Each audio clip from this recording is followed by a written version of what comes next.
নমস্কার বন্ধুরা, ডলি রন্ধনশালায় সবাইকে স্বাগত। আর আজকে তোমাদের সাথে শেয়ার করব দারুণ একটা পাঁচমিশালি সবজি রেসিপি। এইভাবে পাঁচমিশালি সবজি বানালে গরম গরম ভাত বা রুটির সাথে দারুণভাবে কিন্তু জমে যায়। তাহলে আজকে রেসিপিটা শেষ পর্যন্ত দেখার জন্য অনুরোধ রইল। এখানে আমি অল্প একটু ফুলকপি নিয়েছি। এবার ফুলকপিটা ছোট ছোট করে কেটে নেব। এরপর আমি দেখো কয়েকটা বিনস নিয়েছি। বিনসটা আমি মাঝখান থেকে ছোট টুকরো করে কেটে নিলাম। এরপর দেখো আমি এখানে অল্প একটু কুমড়ো নিয়েছি। কুমড়োটা একইভাবে ছোট ছোট টুকরো করে আমি এখানে কেটে নিলাম। সমস্ত কুমড়োটা কেটে নেওয়ার পরে আমি এখানে যে ফুলকপির ডাঁটাটা থাকে সেই ডাঁটাটাও কিন্তু এখানে দিয়ে দেব। ছোট ছোট করে প্রথমে টুকরো করে কেটে নিয়ে মাঝখান থেকে এইভাবে সরু সরু করে আমি চিড়ে কেটে নিলাম। সবজিগুলো আমি এবার খুব ভালোভাবে ধুয়ে নেব।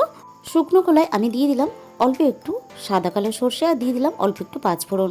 এবার একটা ভাজা মশলা বানিয়ে নেব। এটাকে আমি ভেজে গুঁড়ো করে নেব। মশলাটা ভাজার পরে কড়াইয়ের মধ্যে আমি পরিমাণ মতো সর্ষের তেল গরম করে নিয়েছি।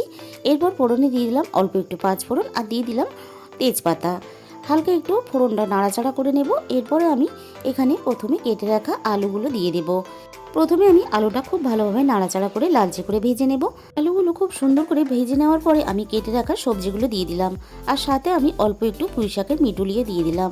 এবার আমি সব কিছু একটু নাড়াচাড়া করে ভেজে নেব। এরপর দেখো আমি এখানে দিয়ে দিলাম স্বাদ মতো লবণ। এবার লবণ দেওয়ার পরে সবজিগুলো খুব ভালোভাবে একসাথে ভেজে নেব। সবজি আলাদা করে এখানে ভাজার দরকার নেই। আমি একসাথে ভেজে নিয়ে দিয়ে দিলাম অল্প একটু জল আর দিয়ে দিলাম অল্প একটু আদা বাটা।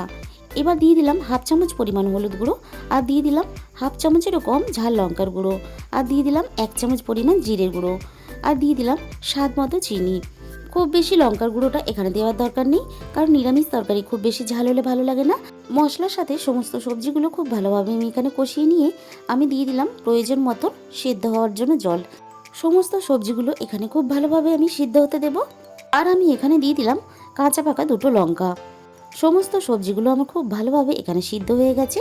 হালকা একটু নাড়াচাড়া করে নিয়ে আমি যে মশলাটা ভেজে রেখেছিলাম, সর্ষে আর পাঁচফোড়নের যে গুঁড়োটা আমি বানিয়ে রেখেছিলাম, সেটা আমি এখানে দিয়ে দিলাম।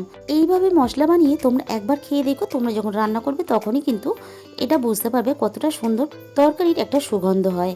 এখানে দেখো আমি তরকারিটা রেডি করে নিলাম। তাহলে বন্ধুরা, আজকের এই রেসিপিটা তোমাদের কেমন লাগলো অবশ্যই কমেন্টের মাধ্যমে জানাবে। আর ভালো লাগলে আমি আশা করব অবশ্যই একটা লাইক দেবে। আর নতুন নতুন রেসিপি পেতে অবশ্যই আমার চ্যানেলটাকে সাবস্ক্রাইব করো। তাহলে আজকে এই পর্যন্ত।